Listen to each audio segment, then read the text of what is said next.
Good one tonight in Milwaukee with the Pistons in town. Milwaukee's come back to earth a little bit after that 7-0 start, but still one of the best in the league. Detroit has won 5 of their last 6.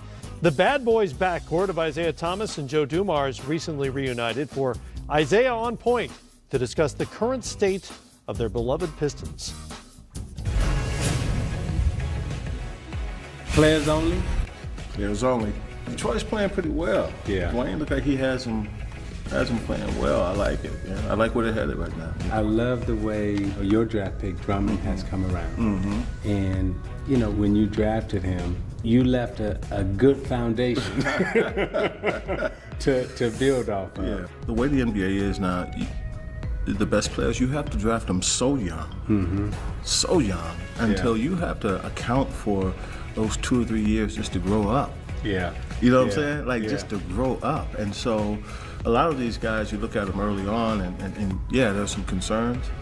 But, you know, Zeke, if you go back and draft all of us at 18, Yeah, it would be some concerns about everybody. I know you and I both have to take some pride in the way the Pistons have kind of bounced back. You look at what Casey is doing as a coach. Reggie Jackson, Blake, Drummond, all those guys are playing well. And it seems like, they broke out the silver and black the other night. Yeah. So it seems like they're trying to get back that old identity that we once had. I think it's important for any organization to be able to clearly point to and say, what's our identity? Yeah. If you don't have an identity, it's hard to win. Very hard. I would say it's almost impossible. Yeah. And so, to win and to be a champion, and you have to know exactly who you are when you walk through the door every single day. And I think that's what's happening with the Pistons. Yeah. And it's really good to see. It's fun to see right now. It really is good to see. I mean, there's some fans, man, that have hung in there the entire way, man. You got to be happy for them too. And Joe, every time one of them walk up to me and say, "Hey, man, I'm so happy that you guys won, and thank you for my memories and everything." Yeah. You know what I always say to him? Hey, thank you, because all them prayers and cheers, we really needed it. Yeah, we needed it. We Every one of them. We needed every single one of them. Absolutely. Pistons certainly on the right track at the moment, at least it seems that way. 4th in the East right now, 9-4 on their home floor, new court. Oh, nice. As of next year, downtown Detroit.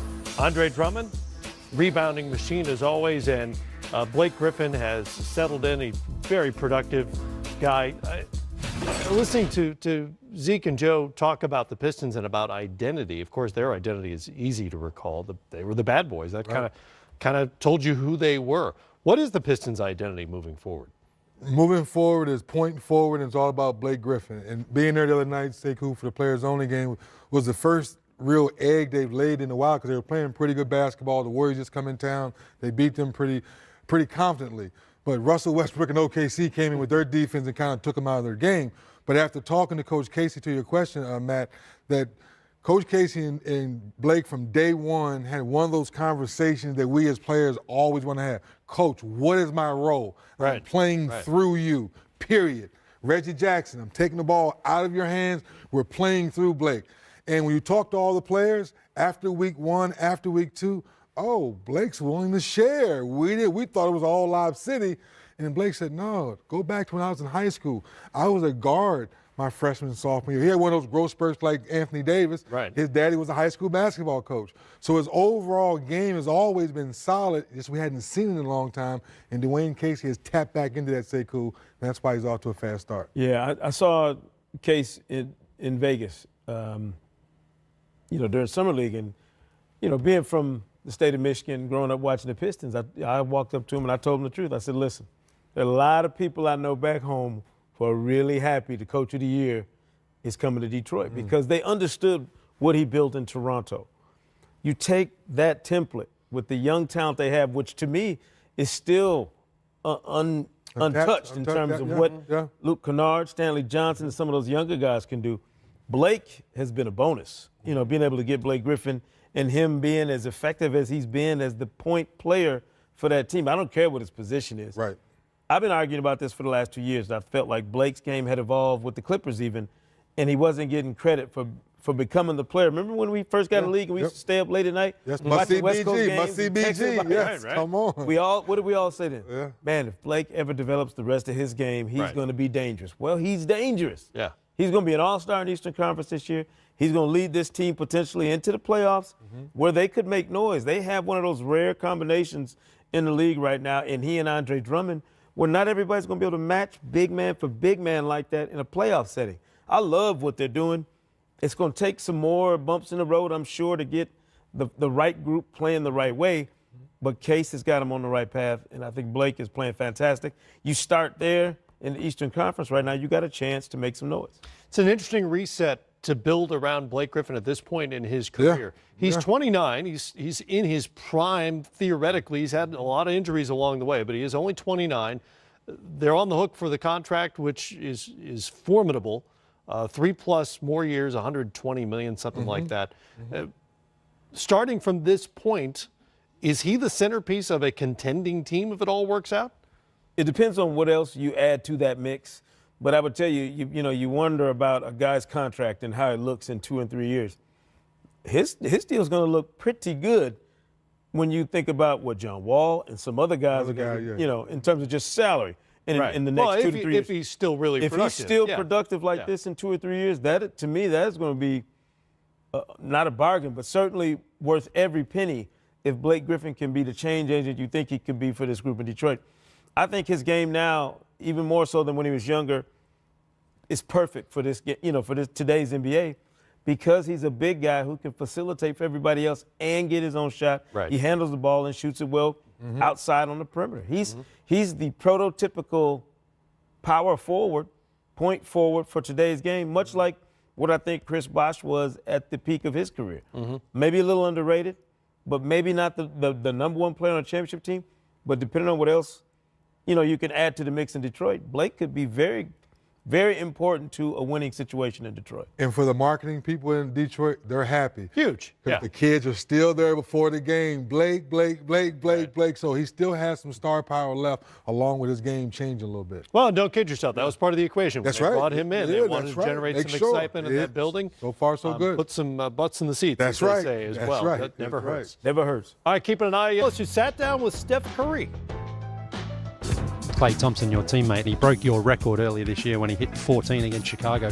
How close do you think we are to seeing a guy maybe hit 20 in a game? A long way away, for sure. I mean, a lot of things had to go right for me and Klay to, get over that 12 mark at the time for me to get 13, him 14. So, teams as a whole are shooting a lot more threes across the league, but it's tough to get that many good looks, and it takes a guy, obviously, the right system, the right set of circumstances in the game, and obviously got to make shots. But I know we're going to keep pushing the envelope for sure. So it won't be for a lack of effort if me or Klay don't get there. Speaking of Klay as well, he had an AMA Reddit the other day, and one of the questions he was asked was if he was stranded on a deserted island, who would he want to be stuck with? And Steven Adams was one, Karl Malone was another, and you were the third.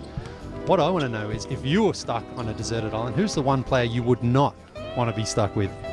It's a weird answer. It'd probably be my brother, in terms of we grew up, all that back and forth, that competitiveness and whatnot. Maybe I would want him on there because we just compete to try to survive. I know you're a big golf fan. You tuned in for Phil and Tiger the other day. Do you think an NBA equivalent of one-on-one in basketball would work? Would guys do that? I think like a king of the court type of environment for sure, where you get 5-6 guys who just keep going at each other and bringing the best at each other. Everybody wants to see one-on-one battles. There's like matchups that you talk about going into certain games or whatever, but you don't rarely get to see that true one-on-one back and forth type of environment. But that might be something the fans would love to see. The All-Star Weekend is coming up in one of your hometowns in Charlotte this year. Now, I know you sat out the three-point shootout last year. I saw you train some guy, but he was awful. But, have you thought about it? Can you give me a scoop here? Will you be back in Charlotte, or you haven't made up your mind yet? I thought about it a lot. It would be awesome to be back in Charlotte. My dad obviously played for 10 years where I grew up. So we'll see what happens. A little bit of time before the decision actually need to be made. But if I have the opportunity and feeling good, definitely would like to be out there. So I've scooped Woj, I think, on this one. I think I've scooped him. But you've got to get the record anyway. Devin Booker's taken it off you and Clay, so you've got to get it back. No better place to do it than back in Charlotte, eh? 100%. So have my pops in the building, my brother in the building. Maybe he can get my brother into the three-point contest too, have a Curry family shootout type of vibe, so it'd be dope.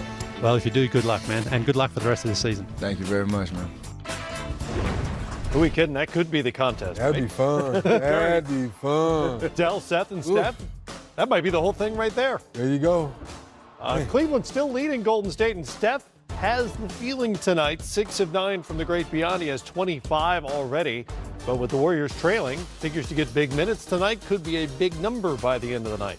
You hit it, Matt. The Cavs are competing, Sekou, so that means you have to stay on the floor. And as long as that flamethrower still got some heat left on there, you got to leave him on the floor. Better believe it. I don't know what. Listen, this Cavaliers team, they've been scrapping a little bit lately. Better lately. I don't know what Larry Drew said to him, but they have certainly, put up a fight a few times. And Colin Sexton, we didn't hear from him early on in this rookie year, starting to show some signs. I like what I'm seeing from him. Well, I think the trade with Alec Burke we were just talking about, he's another basketball player. So as they shuffle the deck, and we were just teasing in the break, there's no way you're going to replace LeBron James. And Sekou, you said it the right way. It shouldn't be looked at that way. Right. So now as you're rebuilding, you're bringing in basketball players, basketball minds, trying to play the right way. Larry Drew's been down this path before, being on a good team and things being rebuilt. So I think he's the right person for it right now, Sekou, is now can Kobe Altman bring in more players to bring in some good energy and guys wanting to play hard every night. You know what's interesting to me about their roster is Kevin Love, because they signed him to that extension. It's $120 million. Moving forward, like, he sort of doesn't fit the rest of the roster in that he's a veteran who's been around a while, seems like a piece on a contending team, and the Cavaliers appear to be in, to the surprise of some on the roster, appear to be in more of a rebuilding mode. They're definitely in rebuilding mode, but I think for Kevin Love's talent, they took a chance and say, what? We're going to keep a seasoned veteran, a champion that has the skill set. We're shooting a lot of threes. Well, he can shoot the three. Yep. When in doubt, we still can throw him back down the post, and you can run some offense through him. The question is, when he comes back from his injury, where will he be? Obviously, the team's not playing for a playoff spot, but mentally, will he be prepared for next year when you bring in more talent? And I think as young guys improve, you want the right kind of veteran leader on that team. I think Kevin Love at this stage of his career is the perfect guy for that group, because it's not like you got a guy who's out there trying to prove himself or prove to everybody else every night that he is what his profile says he is. Sure. He's a champion. He's been an all-star. He's got that, the big contract. So it's not like he's chasing any of those things. He's going to be about the greater good and what works for the group as opposed to just what works for Kevin Love. I like him as kind of that veteran piece that they're going to need this time next year and maybe beyond. Yeah, and presumably they've had this conversation with him, but you wonder what else he might want to get out of his career beyond the big contract, but that's beyond the championship he already has, but other competition moving forward. But, Matt, you just said on the head that at this point in your career, I'm sure the respect of the conversation that him and Kobe Altman can have and say, hey, you brought me here. Thank you for the finals run with LeBron. I have a championship. I got the big contract. I'm healthy. I still want an opportunity to win. Now his contract is still it's not one of those, oh my goodness, his last year he's making 40-something crazy. Right. So he can move him if he still wants to be competitive and win. We'll find out. Yeah. It's not small. No, it's not small. It's not 40-something. But it's not small. Maybe 37. Got some something. Hey, maybe It's 30, maybe 30, significant. maybe 37. It's significant. I'd put it like that. It's like 37. It might not be 45, but it's like 37. Not small.